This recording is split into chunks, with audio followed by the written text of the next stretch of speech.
Assalamualaikum Bun, kembali lagi ke channel aku Nana Khalifah. Nah, kali ini aku ingin berbagi tips bagaimana cara melancarkan ASI sesuai pengalaman aku ya Bun. Nah, disclaimer sebentar Bun, aku sebelumnya backgroundnya itu bukan dari konselor ASI, bukan dari bidan, bukan dari kedokteran. Namun aku sering konsultasi ke bidan maupun dokter, juga baca-baca artikel tentang menyusui. Nah, kalian mau tahu kan tips melancarkan ASI dari aku? Apa itu? Yang pertama, dicatat ya Bun, yang pertama itu jangan stres ya Bun. Nah, kenapa begitu?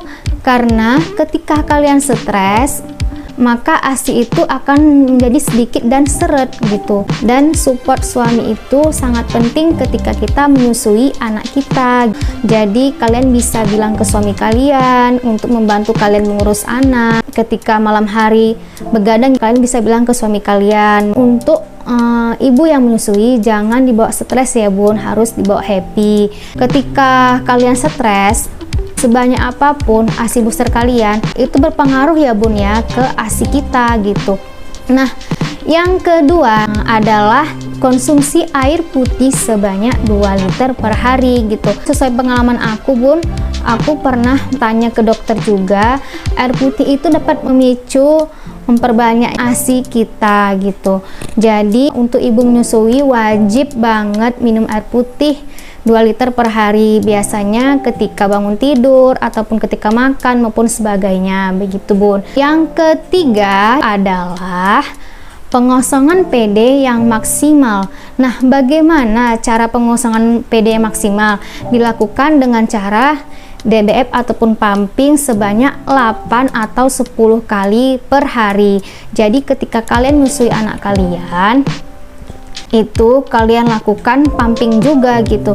Jadi contoh nih, misalnya 5 kali DBF, 5 kali pumping dalam sehari. Jadi pas sesuai rumusnya itu 8 sampai 10 kali per hari gitu. Karena kalau semakin kita sering DBF ataupun pumping, itu melancarkan ASI ya Bun ya. Nah, satu lagi nih aku mau ngasih tahu, pasti ada nih kan ketika kalian pumping ada yang bilang, anaknya kok pumping sih, nanti tidak ada ikatan bonding loh dengan ibunya. Nah, itu mitos ya Bun, sekali lagi itu mitos. Jangan percaya mitos-mitos di luar sana, karena pumping ataupun DBF itu sangat memacu memperbanyaknya ASI gitu Bun. Ikatan bonding itu diciptakan dengan cara ketika ibu mengurus anaknya dengan tulus, seperti memandikannya, merawatnya, mengajaknya bicara agar tidak speech delay, dan sering menggendongnya. Itu menguatkan ikatan batin antara ibu dan anak.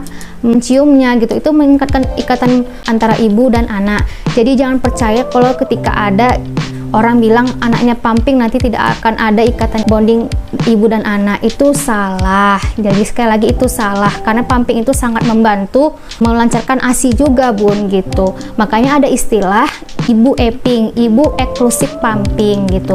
Nah, yang keempat, makan yang bergizi gitu. Jadi makan sehari itu harus ada makan yang bergizi gitu Bun. Nggak perlu banyak tapi bergizi agar ASI-nya kualitasnya tuh bagus gitu Bun ya. Kadang ada nih yang melarang, nggak boleh makan ini, nggak boleh makan alpukat, nanti anaknya mencret. Itu salah Bun, malah alpukat itu mengkentalkan ASI loh Bun.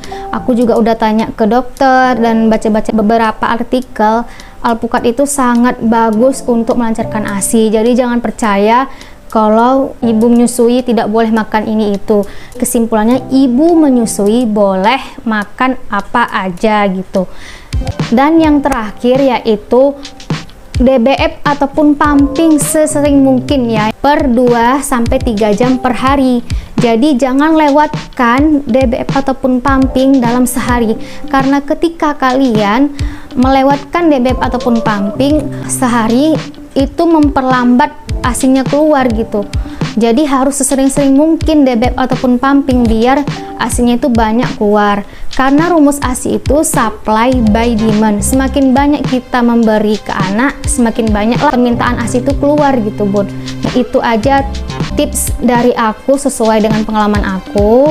Semoga video ini bermanfaat. Jika kalian suka dengan video aku, boleh kalian like, komen, dan share juga subscribe channel aku agar channel aku terus berkembang nantinya. Sekian, terima kasih. Assalamualaikum warahmatullahi wabarakatuh.